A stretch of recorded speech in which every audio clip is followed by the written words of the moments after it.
Come with me to portage my canoe in the Boundary Waters. This portage was about 80 rods, so it wasn't too bad, but it was slightly uphill for most of the time, so it got a little exhausting with the big backpack on.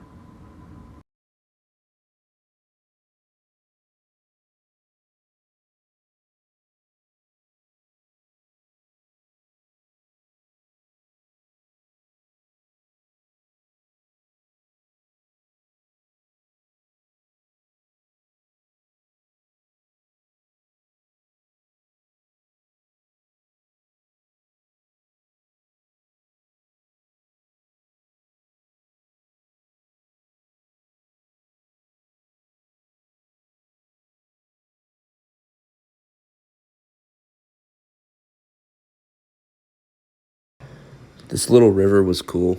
We got to hop across the rocks in order to keep going, so I thought that was fun.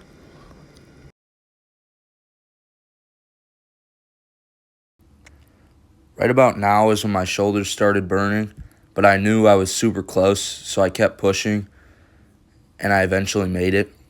It seemed a lot farther than it actually was, but it was very manageable. Thanks for watching. If you want more Boundary Waters action, make sure to hit that subscribe button.